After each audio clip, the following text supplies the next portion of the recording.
Énorme séisme qui frappe le football turc. Le président de la fédération a annoncé aujourd'hui qu'il y avait plusieurs arbitres qui parient sur des matchs de la Super League ou de deuxième division, voire la troisième, depuis plusieurs mois. Je vais vous donner mon avis, quelles répercussions on risque d'avoir, même pour la Super League. On parle d'arrêter la Super League.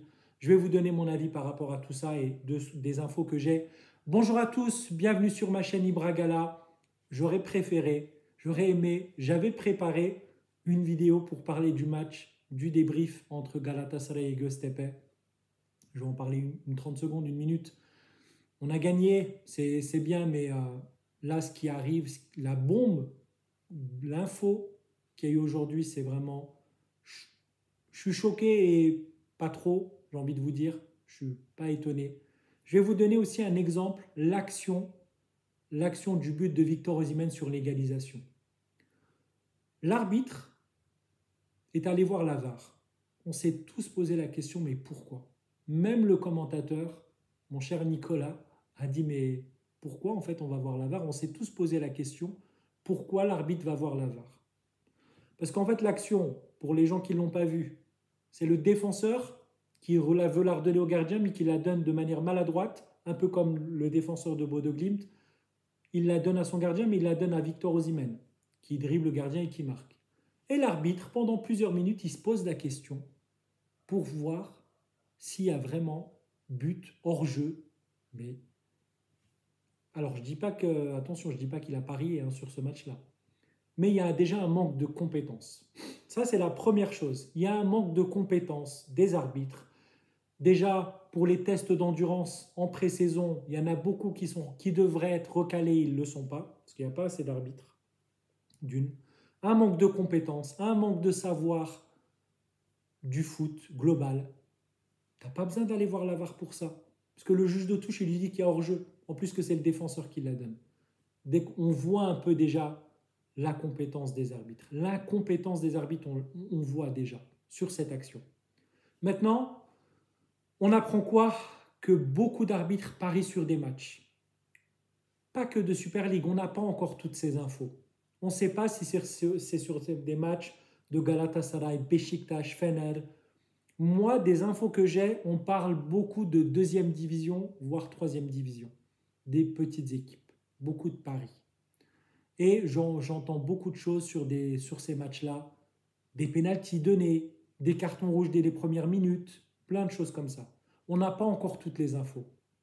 Galatasaray, Fener, Beşiktaş ont pris la parole en disant il faut éclaircir les choses, clairement. Mais en fait, je suis étonné, ça me choque, mais dans un sens, je me dis ouais, ok, on a cette info, mais est-ce que c'est vraiment très, très surprenant?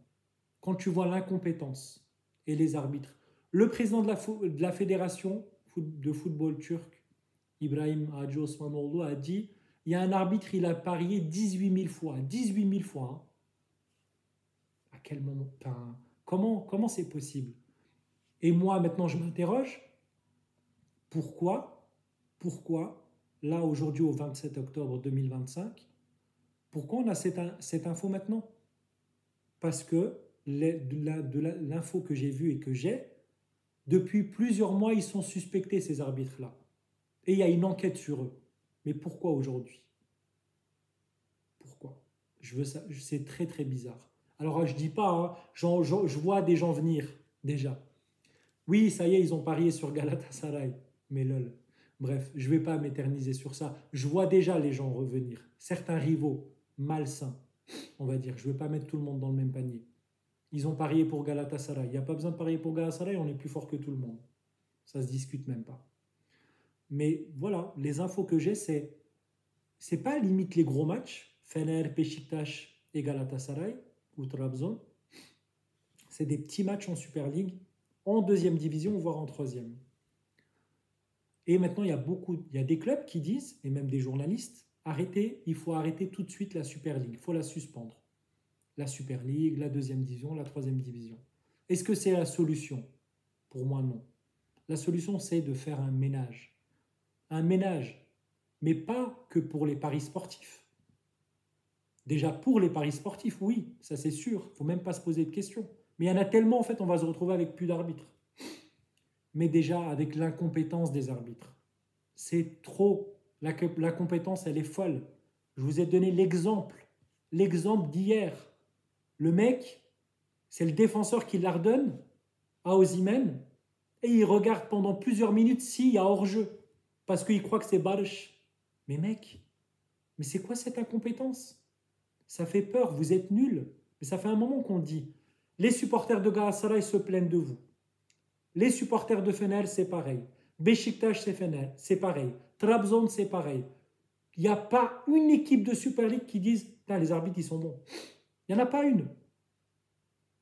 Vite, vite, vite, faites le ménage. Déjà des paris sportifs, des arbitres qui parient, mais faites un test de compétence.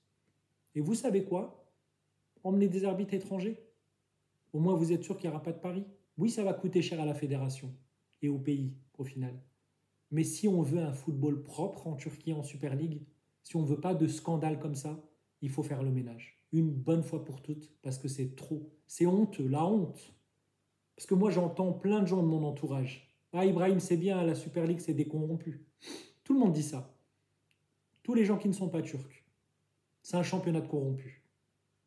Et moi, ça me fait mal. Pas parce qu'il y a Galatasaray, il n'y a pas que ça. Bien sûr, Galatasaray, c'est mon club. Et on n'a pas besoin de ça, nous. Clairement. Mais c'est une tâche pour le championnat turc.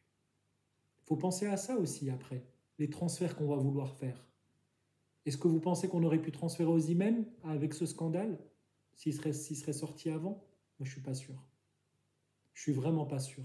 C'est vraiment très, très inquiétant. On n'a pas assez d'infos parce que c'est tout récent, tout nouveau. J'ai voulu prendre la parole parce que c'est un gros scandale qui choque beaucoup de gens et qui ne surprend pas dans un sens. Moi, je suis hybride. Moi, je suis choqué. En même temps, je me dis, sérieux là, ça va si loin que ça. Et en même temps, je me dis, bah ouais, au final, je ne suis pas étonné. Vu l'incompétence des arbitres, déjà d'une, et oui, je ne suis pas étonné. Je ne suis pas étonné de tout ce qui se passe. Maintenant, on attend les enquêtes, ce que va décider la fédération, les clubs de Super League et de deuxième division, voire troisième. On verra ce qu'il en est, mais voilà mon avis sur ce sujet très critique qui a fait l'effet d'un séisme dans le football turc. On attend les infos. En attendant, malheureusement, j'aurais vraiment voulu parler de Galatasaray Göztepe. Qu'est-ce que je peux dire? Il n'y a pas grand-chose à dire. Regardez le scandale qui a éclaté. Aujourd'hui, c'est abusé. Franchement, c'est abusé. Je vous dis à une prochaine. Prochain rendez-vous pour Galatasaray samedi contre Trabzonspor à la maison. On se voit très bientôt pour ça. Abonnez-vous à ma chaîne pour l'actualité de Galatasaray, pour l'actualité du football turc. On se voit très bientôt. Abonnez-vous à ma chaîne Ibragala. Commentez ma vidéo. Dites ce que vous en pensez de ce scandale. Likez la vidéo pour donner de la force. Et nous, on se voit très bientôt. Prenez soin de vous. Bonne semaine et à très vite.